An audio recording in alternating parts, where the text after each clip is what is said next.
Are you a scholar, journalist, or writer focused on Palestine?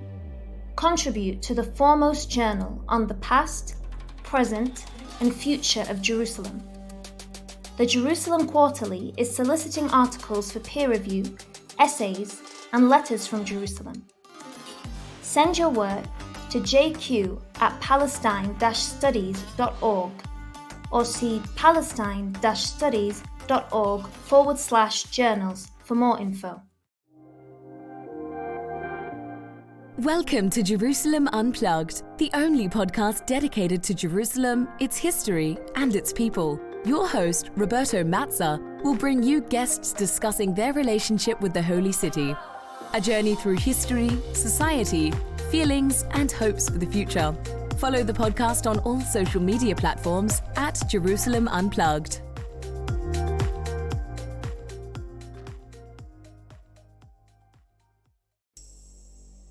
Welcome to Jerusalem Unplugged, the podcast dedicated to Jerusalem, its history, and its people. I'm your host, Roberto Mazza, and today it's with great pleasure that my guest is Daniel Seidemann. Daniel has been practicing law in Jerusalem and very much has been specializing in legal and public issues in East Jerusalem, at least since 1991. And he has worked on issues and cases related to government and municipal policies and practices, representing Israeli and Palestinian residents of Jerusalem. Now, we will talk about some of these cases. We will talk certainly about his work. But I also want to mention that since 1994, Daniel has been actively participating in numerous talks, shall we say track two talks on Jerusalem between Israelis and Palestinians. Unfortunately, they didn't bring much change later on. But I think it's important to get a sense of what these talks were about and what they may have changed in the city and the perceptions of the so-called peace process, which obviously right now is not moving forward. Certainly, it's been halted for the past few years. Daniel is also very famous in a sense that he's taking what we call like VIP people, politicians, mostly from America, around the city of Jerusalem. And I'll be very curious to ask him about, what is that these people don't know about Jerusalem and what these people should know about Jerusalem. But before all of this, Daniel, welcome. Thank you very much. It's my pleasure. Now, Daniel, the first question I want to ask you, because you're in Jerusalem and you're a Jerusalemite, even though adopted in a sense, what is your Jerusalem? What is your connection with the city? Jerusalem's my microcosm. I live vertically.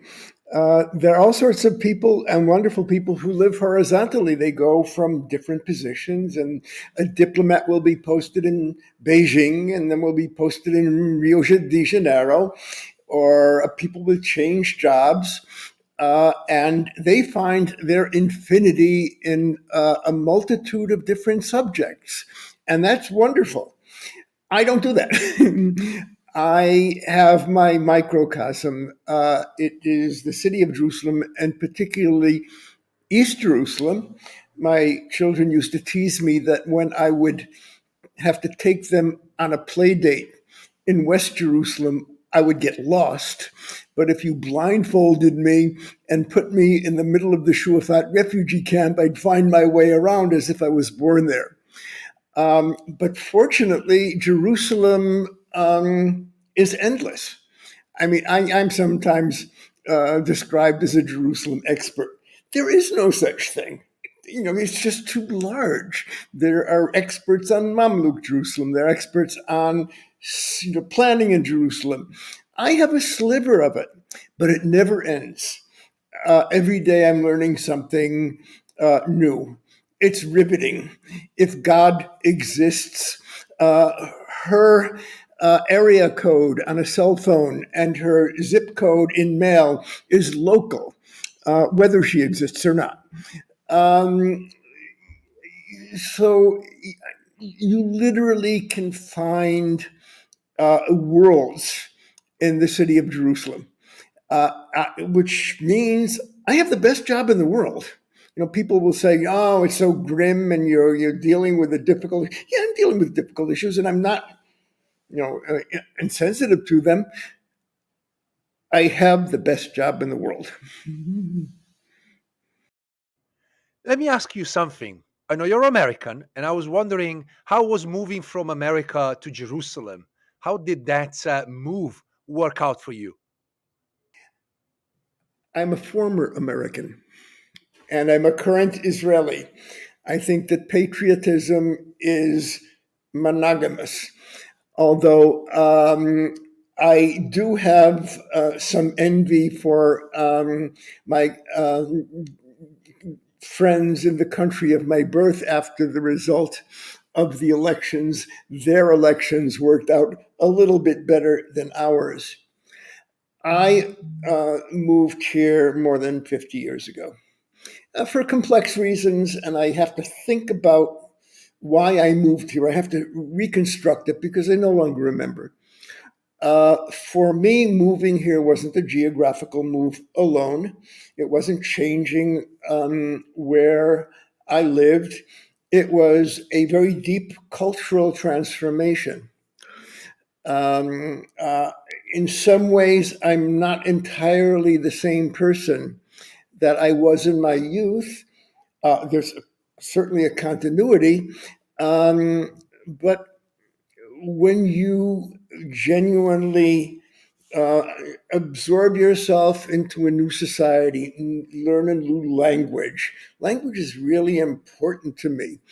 And in my first few months in Israel in the early 70s, I would sit down and look up in the dictionary every word that I didn't know on the front page of the newspaper, which, by the way, wasn't that difficult because it turns out that journalists have very limited vocabularies.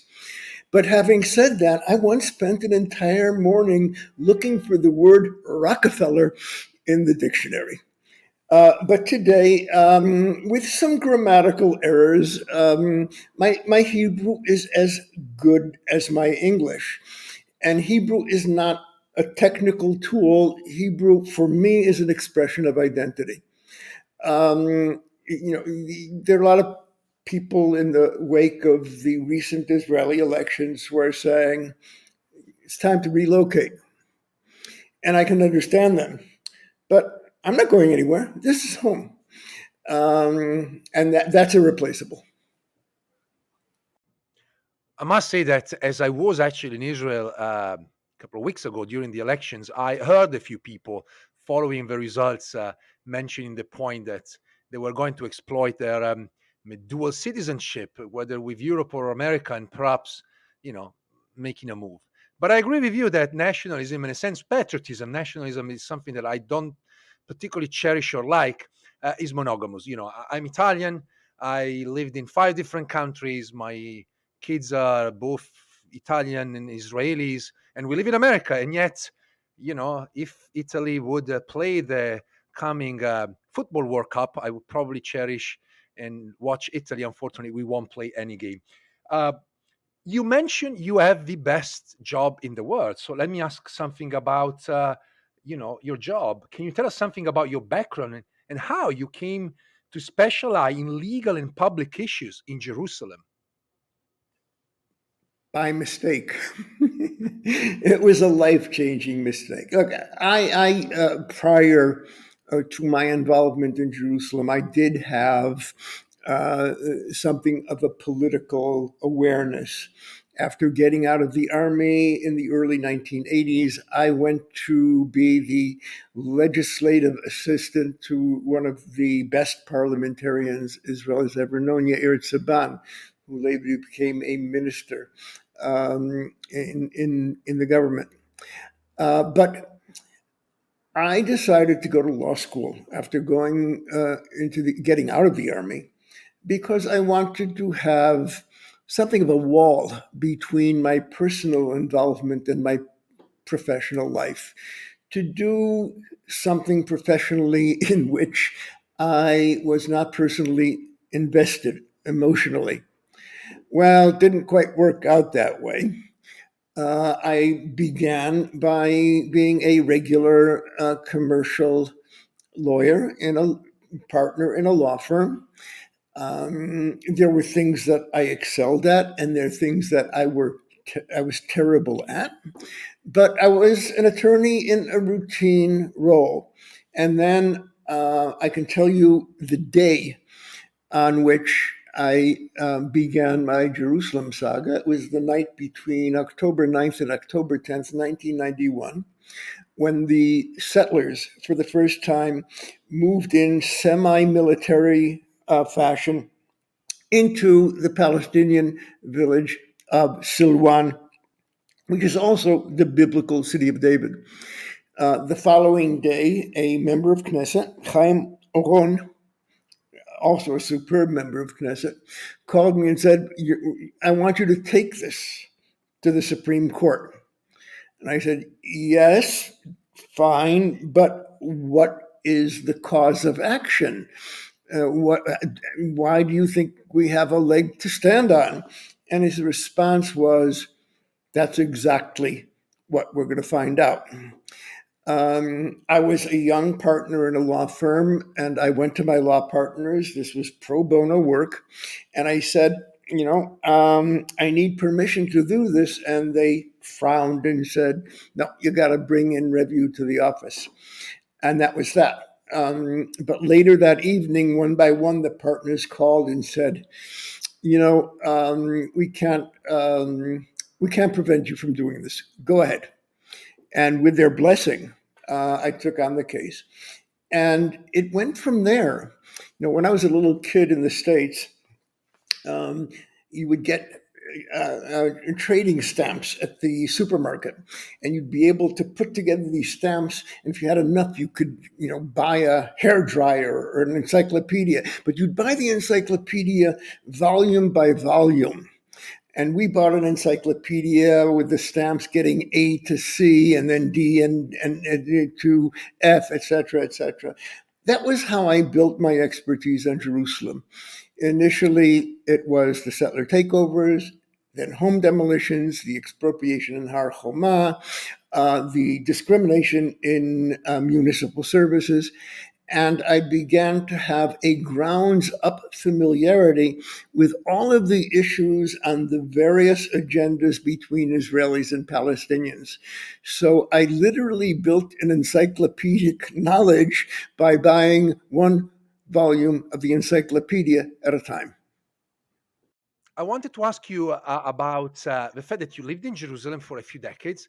And I wanted to ask you about your personal feelings also living in a city that experienced so many dramatic events from the first Intifada, from the second Intifada, obviously, and the rise of right-wing movements and the settlers throughout the city, but also terrorist attacks.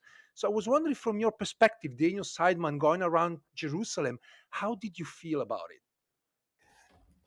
I am a product of the United States universities at the end of the 1960s and the beginning of the 1970s, which is, the peak of the counterculture. I lived in the Jewish commune in Ithaca, New York, at Cornell. It was my final year in university before I saw final examinations, because we would rebel and shut down the university as final exams came, which also means it's difficult to shock me. I saw everything back then, and I won't go into detail. But when I graduated in 1973, I saw most of my friends going off to places like Wharton Business School and basically saying, okay, it's over, let's move on and get a life. And I don't fault them. I'm still in touch with some of them. My best friendships were made then. But I said to myself, I don't want to do that. And one of my motivations of moving to Israel, and I had studied here a year before, was my desire to live history as a participation sport and not as a spectator sport. which means when things happen in Jerusalem, I'm in my element. Although they usually don't work out exactly as I would like, um, I feel that in my minor role, I am a participant in Jewish history and global history, universal history. And that's a rare privilege. Sometimes I wake up in the morning and feel as if, I've just put my two fingers into the electrical socket and, bzzz, and go out into the world. You do develop a way of containing pain and tragedy, which Jerusalem excels in. Um, I don't think you become immune to them or insensitive to them, but you can contain them. To a certain extent, I was better prepared to deal with the shock of the last election results that puts Israel on the cusp of an authoritarian regime. I think I was better prepared than most because I've been losing for the last 30 years. I'm used to it. Let me ask you something. From the beginning, when you moved to Jerusalem, up to 2022, what did change in your views about Israel in particular and about the city in more detail? Well, I can answer that question at different levels. Uh, when I moved to Israel in the early 1970s, I was basically the tail end of the immigration, the aliyah to Israel post 1967. I arrived in Israel just a couple of months before the Yom Kippur War. And that aliyah was not right wing ultra nationalist, but it was patriotic. And I bought into the mantra Jerusalem, the undivided capital of Israel, that will never be redivided, which is one word and a noun. Um, and it took a long time for me to understand that that is basically a hollow myth. It took me many years after starting to speak uh, and become an expert on Jerusalem before I could use the word occupation in regard to East Jerusalem. I today know that it is impossible to understand the reality of Jerusalem without understanding that 40% of the population are without political rights, um, and they're occupied. Um, I also underwent various transformations in relating to the city. Uh, in the past, it was very romantic.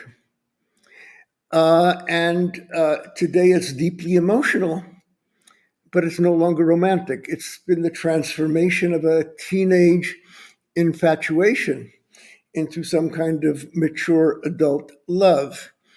I don't think Jerusalem is the most beautiful city in the world. I think it's becoming ugly. But it's the most charismatic city in the world. You can die every death imaginable in the city of Jerusalem, except for one. It is impossible to die of boredom in Jerusalem.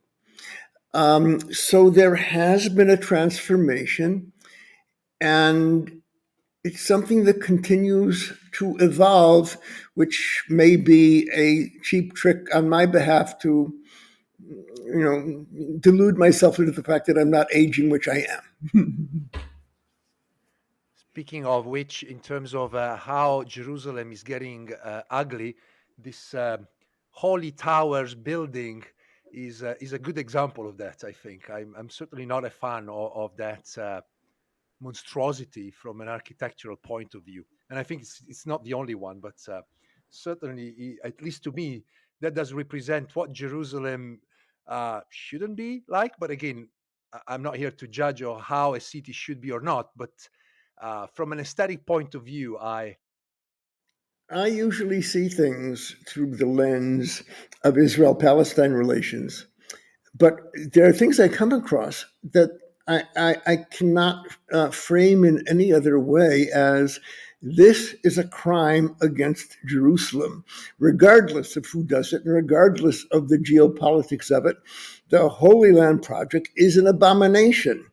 Connecting Abu Tor to the Dung Gate, Silwan, 170 meters away from Al-Aqsa, is the Disneyfication of Jerusalem, and it's a Disneyfication with a nuclear potential. So I fully agree with you. Not everything derives from the relations between Israelis and Palestinians. No, particularly in a city. I mean, in any urban environment, I would say. So let me ask something about your uh, sort of side job, which in any case is always connected to your work. Now, you have been taking, shall we say, VIP visitors around Jerusalem, mostly politicians. And I was wondering if you can tell us about this activity, and also if you have a favorite story that you can share with us. Interesting. I don't know how this happened, but I discovered that being able to look at the physical dimension of the geopolitics of Jerusalem is transformative. What I do is basically use Jerusalem as a media to explain itself instead of preaching and lecturing. My itinerary changes depending on where the center of the gravity of the conflict is. I mean, years ago, I would be going to the southern reaches of Tzur Bacher. I haven't been there in years because things have moved elsewhere. It's not only the route that changes, it's the subject matter. Every time I go out, almost every time, there is something new that I have learned and I amend. Now, the goal of this is there are multiple goals. There are occasions, and these are most of them, where the goal is to give my interlocutor a geopolitical overview of the city. The goal is to connect the dots and to create some kind of coherent understanding of the dynamics of the city and the dynamics of the conflict. And that is irregardless of any acute crisis. I never solicit visits like this. I don't advertise. I don't ask. They come to me. So I have everybody since David Cameron to Maroon 5. And which is when my daughters began to think that maybe I'm doing something serious with my life. Many of the visitors would like this to be discreet.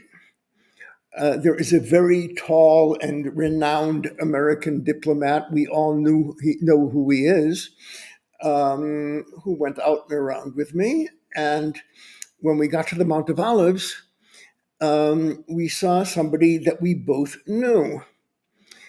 And I was able to establish an interesting fact of physics that somebody who is 6 feet 5 inches tall can fit under the front seat of a Honda Civic.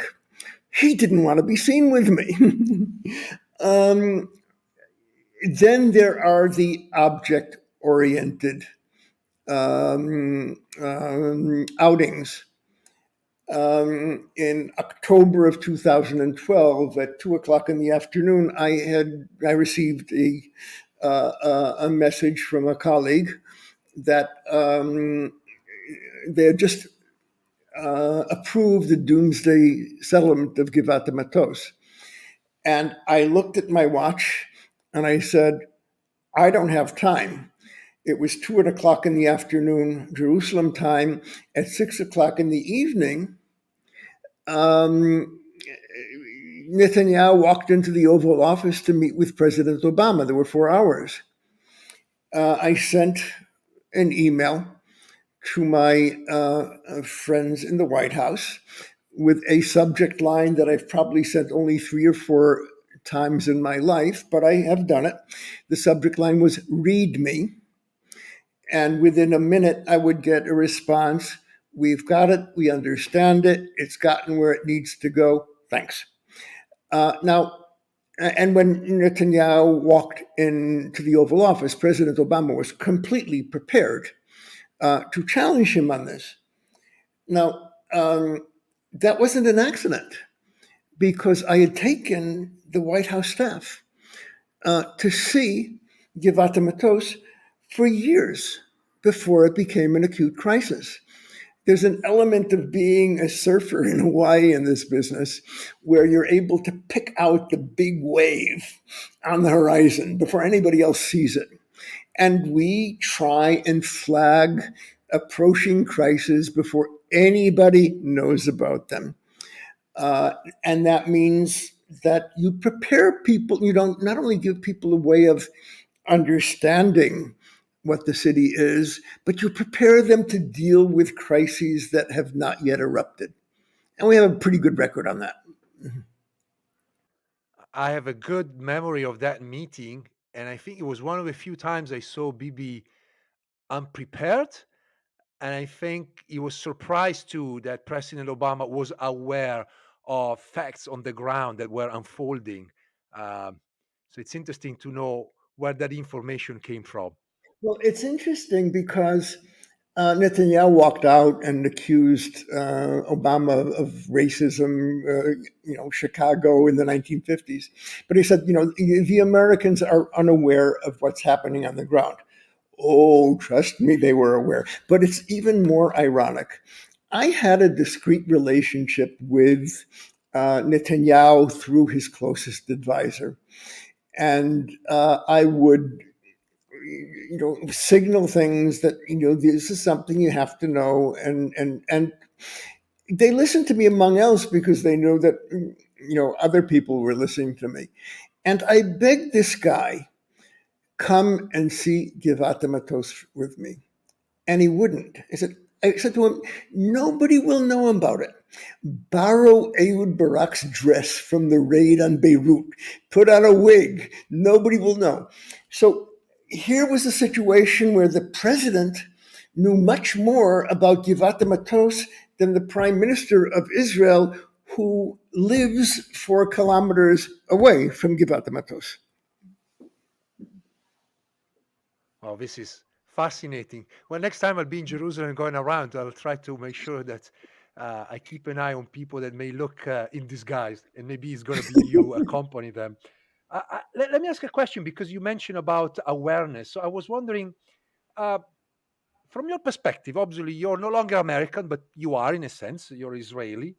What do you think Americans and Israeli do not know about Jerusalem that they should know? Everything.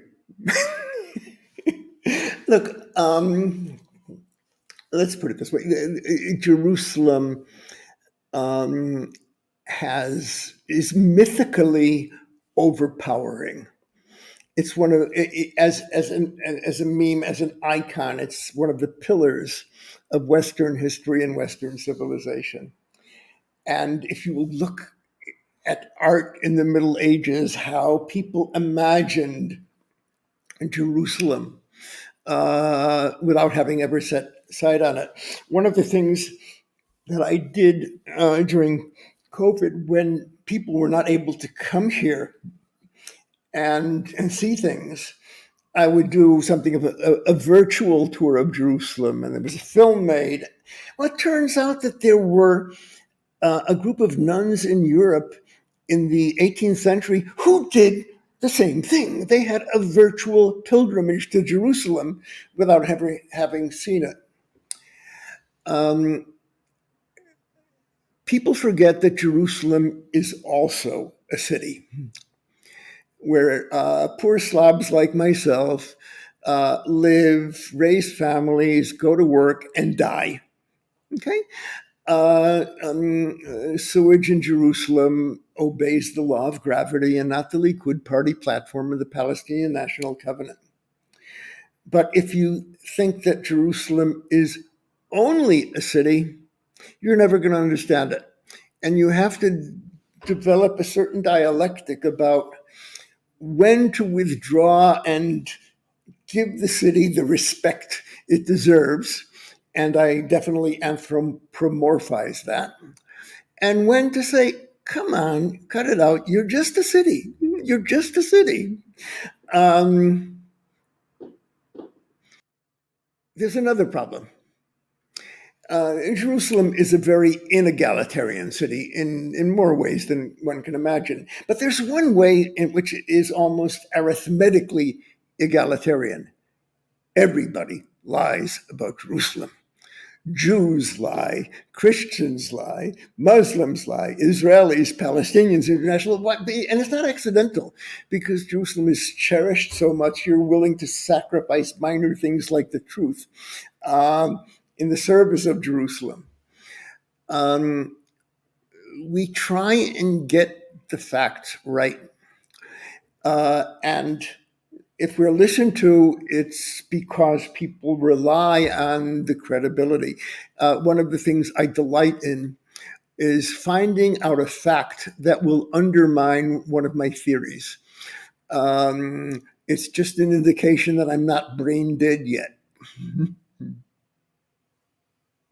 Let me ask something about contemporary Jerusalem and the use of certain words, which are, I would say, uh, tricky because they do, trigger lots of discussions, and they also they are very emotional in some way. So when we talk about apartheid, what do you feel? What do you think about this term in relation to Jerusalem, and also in relation to the question of sovereignty? Who owns what in Jerusalem? I think I can answer obliquely, but complicated and may not be consistent. One of the people that I showed around Jerusalem and I've met a few times is President Jimmy Carter. And he was one of the first who had a book, Peace or Apartheid. And I bristled at that. I did not see the racialism that one saw in South Africa. But the city has changed, occupation has changed, and I have changed. Now, I think there are still major distinctions between the apartheid regime and what is happening in the West Bank and in Jerusalem, but there are chilling manifestations that are clearly reminiscent of apartheid and make the term quite appropriate. Now, I'll give you just two examples. One of the claims that Israel asserts regarding different legal systems in the West Bank is occupation is temporary. And we are now about to appear or not appear before the International Court in Hague over that question precisely. Is a 55-year-old occupation temporary or not? But one of the ways that we deflect the accusation of apartheid is by saying it's inherent in occupation. Occupation will end. But we don't say that about Jerusalem. Jerusalem is ours. It's eternal. That defense just doesn't hold water here. And in some ways, occupation in Jerusalem is in some ways occupation light in terms in comparison to Hebron.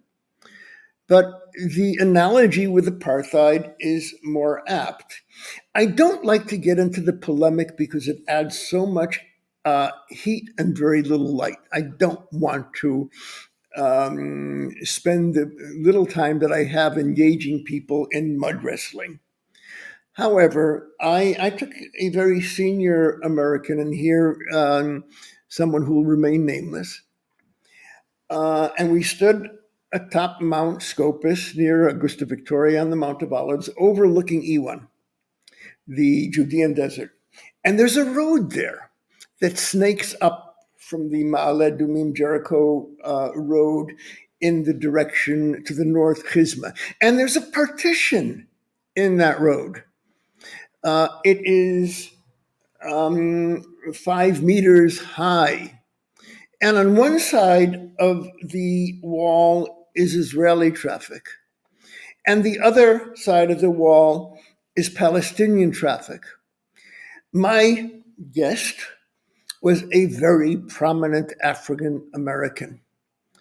And I didn't mention that road, but she had a very, very talented chief of staff and put me to the test and said, "Hey, Danny, why don't you explain to her what's that?" And I groaned and I say, "Okay." And I explained what the road was and why it was put there. And I said to her, I am not fond of using apartheid as a polemical device. But tell me, how can I look at that road and not think of the A word? How can I possibly do it with any kind of intellectual honesty? And I guess this is always a problem, like to move away from polemics and looking at the reality. Which brings me to the question of your activity on Twitter. Now, you are a very active member of the Twitter community.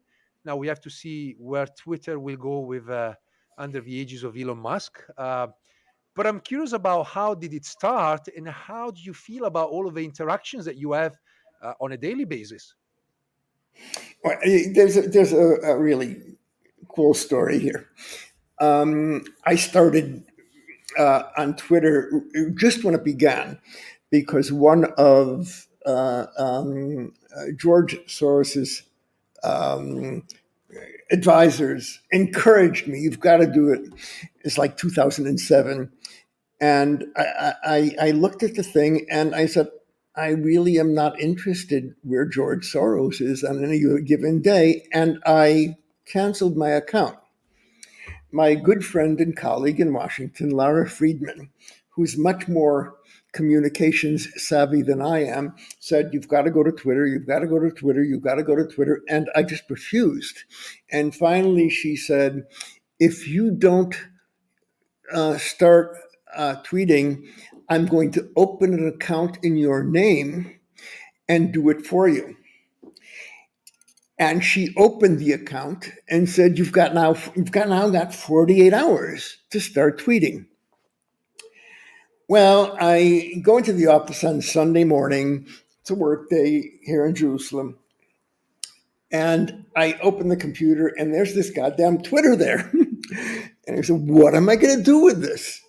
And the phone rings, and it was a phone call from my friend Jawad from Silwan, who said, Danny, there's some really important people here in Silwan. There's, Shabak and the Secret Service all over the place. I said, okay, go and sniff around. Tell me who's there. And 20 minutes later, he came back and said, the settlers are hosting two people. Wait a second. I wrote down their name, John McCain and Joe Lieberman. And my first tweet was, John McCain and Joe Lieberman spotted in Silwan, hosted by the settlers of the Elad organization. And whoosh, I discovered the charms of Twitter. Now, for me, Twitter is second nature. I will be, talking, I'll be having dinner, it is an enormously important tool for me because Basically, what I deal with is operational intelligence. I want to know everything that happens in Jerusalem and relates to Israel, Palestine, and I'm not interested in anything else. I mean, I have tunnel vision. And the source of so much of what I learn from Twitter is enormous. And it is also a way of debunking. I'll get a report. I'll say, friends, anybody out there, can you verify this? It is also a place where I can get my ideas out there. And I have, walked into the White House and had a meeting, and one of the participants would say, on last October 11th, you tweeted the following. Would you care to develop that? Which is an indication of the power of this medium. And finally, there is the absolutely naughty aspect of this. I have a great future in back of me. I don't give a damn. I can say what I want. And part of the reason that I am listened to is because I can say the things that diplomats and politicians would love to and don't dare. And I get away with it. Now, and that's a lot of fun. I mean, it's just a lot of fun. Ironically, I get very little abuse. By the way, that's been the case throughout my career in Twitter, out of Twitter. I think I've received 2 threatening letters in the 31 years I've been doing it, and 1 semi-obscene phone call. I'm trolled every once in a while. My friend Yuda Shaul, my friend Chagit Ofran, both who are out there, received death threats. I mean, Chagit's, front door was torched. I have none of that, partially because I'm under the radar. So, ironically, I can sympathize with people getting huge abuse on Twitter. It's a terrible phenomenon. I'm not subject to it, among else because I'm nasty and people don't mess with me. Well, a bit of preemption, I guess it helps on Twitter.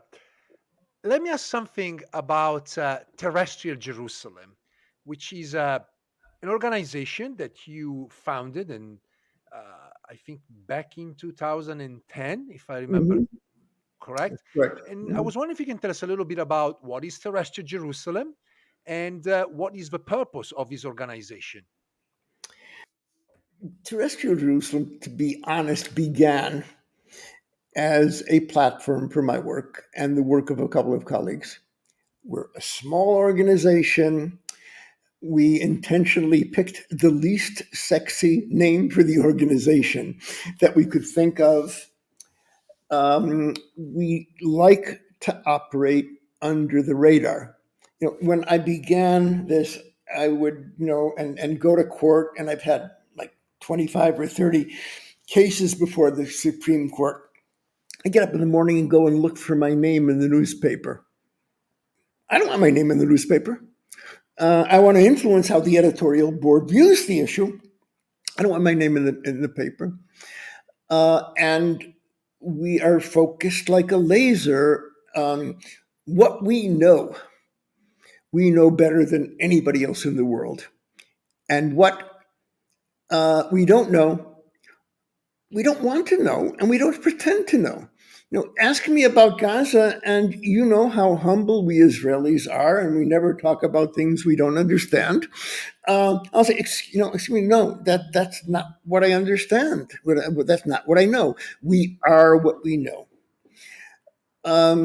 We've expanded a bit in order to deal with some of the broader geopolitical issues, among else because, I'm one of the last ones standing.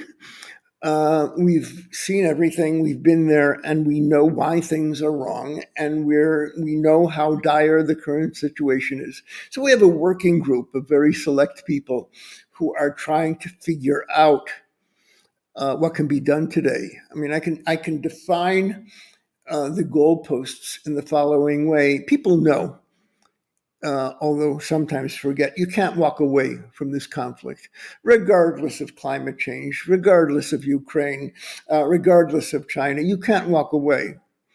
On the other hand, people also know you're not going to get anywhere with this Israeli government and the fragmented Palestinian Authority. The stars are not aligned. So if you can't do anything, and if you can't walk away, what the hell do you do? And the current paradigms to date of shrinking the conflict just is not convincing anymore. So we are looking for concrete policy proposals to feed to decision makers. Here's something that is achievable. It's affordable. It is not hugely costly in terms of political capital, and it is some way consequential, and consequential against the benchmark of occupation and, I would say, deoccupation. And we're working on that. Now, the other part of the general context is that the current state of mind in official Israel, and this crosses party lines, is Trumpian. Jerusalem is off the table. It's ours. Today, when a diplomat will go from Tel Aviv, an ambassador, to our Ministry of Foreign Affairs, and raise a concern about Jerusalem, they will get a paternal scowl and be told, it's none of your business. Jerusalem is an internal Israeli affair. 5 years ago, they would have said, we disagree, and then go into a hasbara. But that's a change. On the other hand, the Palestinians have been so sidelined by normalization, have seen occupation entrenched. Many of their wounds are self-inflicted. And this is by no means, entirely Israel's fault or the fault of the international community. But what they have left to rally the forces, both domestically in the West Bank and Gaza and in the Arab world, is Jerusalem. The Emiratis can screw the Palestinians with impunity, but they can't ignore Al-Aqsa. So you have the situation where Jerusalem is off the table for Israelis. Jerusalem is the table for Palestinians.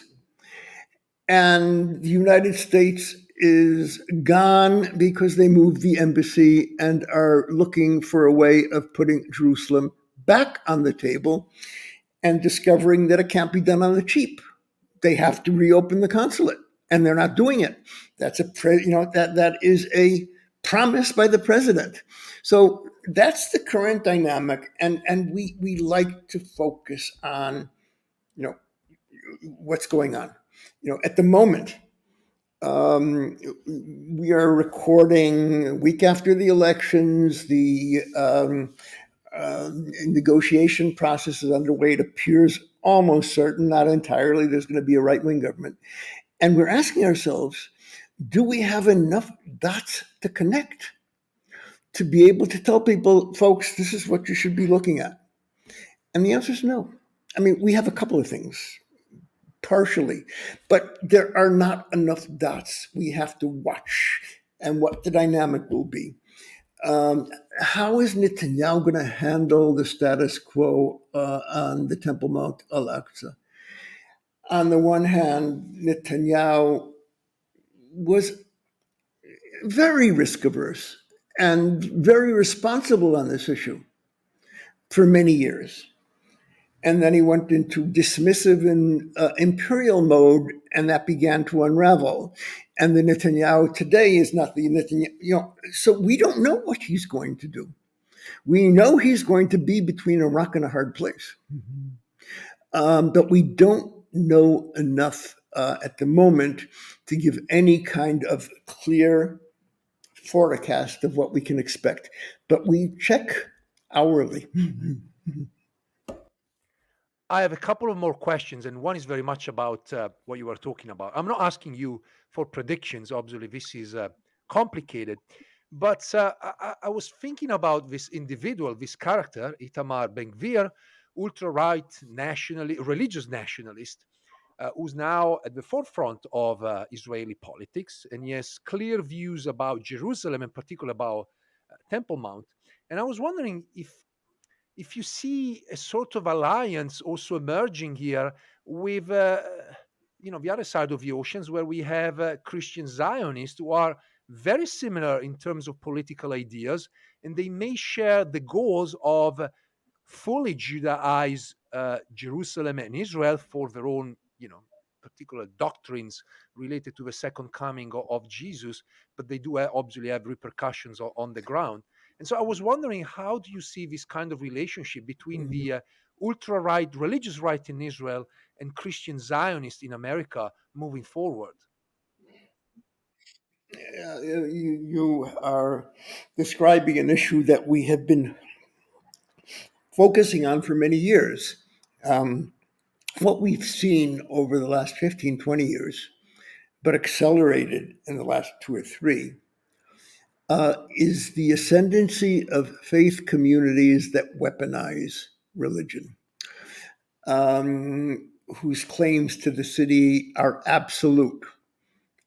They're exclusionary, it's only ours, and often incendiary. And you mentioned too, you have the biblically motivated settlers and the messianically motivated Temple Mount movement. You have the various iterations of the Muslim Brotherhood who aspire to religious conflict for their own reasons, and they are very much present in Jerusalem, not central, but definitely present. And then, of course, you have the end of days evangelicals, not all evangelicals, who make both the settlers and the brotherhood look tame. And this has entailed the marginalization of the historic religious denominations who have a centuries long presence in the city. They've been marginalized. Um, and that contains the seeds of a morphing of a political conflict which is fueled by religion on occasion, but can be ultimately resolved by mortal men and women, and it is morphing into a zero-sum combination of Melchemet, Mitzvah, Jihad, Armageddon, Second Coming, hopefully in that order, and then we can all go home.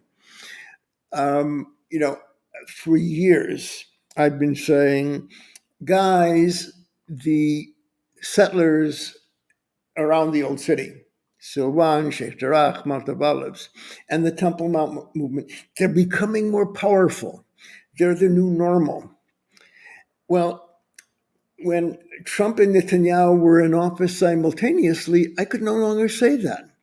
They weren't becoming more powerful, they were the power.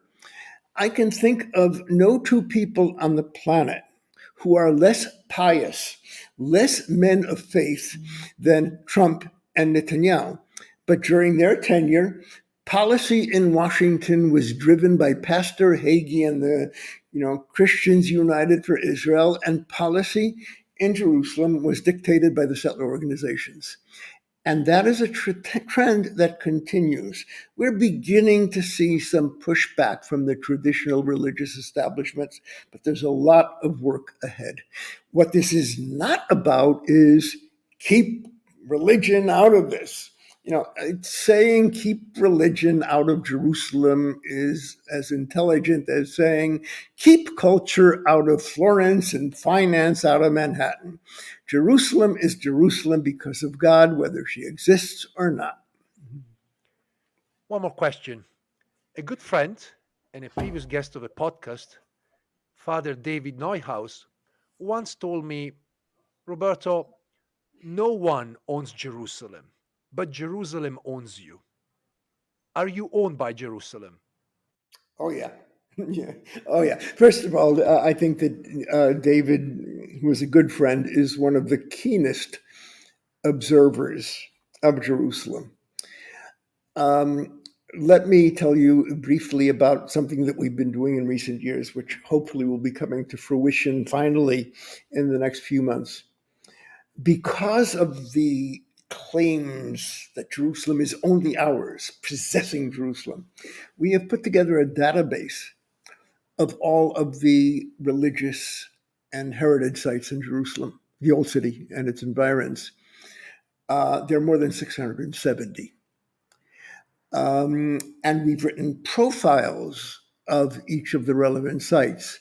And aware of our colonial proclivities, we have had Christian scholars edit the profiles of Christian sites, and a Muslim scholar and a rabbi. And we will be releasing this in the form of a website.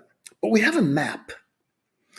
And the map has tiny dots on it, small blue stars of David, violet-colored crosses, green-colored crescents, and then there are these yellow asterisks, which are heritage sites. The Romans and the Jebusites are represented in Jerusalem. And there are hundreds of Jewish sites, hundreds of Muslim sites, hundreds of Christian sites. And when you look at the visual of this, there's no way you can say some group or some individual possesses Jerusalem. It's just impossible. Jerusalem inspires possessive urges. That's something that I'm sympathetic with. But the history of Jerusalem is littered with leaders, military leadership, tyrants who have claimed to possess Jerusalem in the name of some higher order, be it God or country or whatever. None of their stories ended well. Jerusalem is a very kind city for those who treat her complexities with the reverence that it deserves. It is one vindictive, nasty town for those who ignore how complicated the city is. This was Daniel Seidemann, lawyer, activist, and Twitterati. Daniel, thank you so much. My pleasure. Thanks for listening. If you enjoyed this episode and you'd like to support the podcast, please share it with others on social media or leave a rating and review. To catch all the latest, follow us on Instagram, Twitter, and Facebook @Jerusalem Unplugged. Thanks, and I'll see you next time.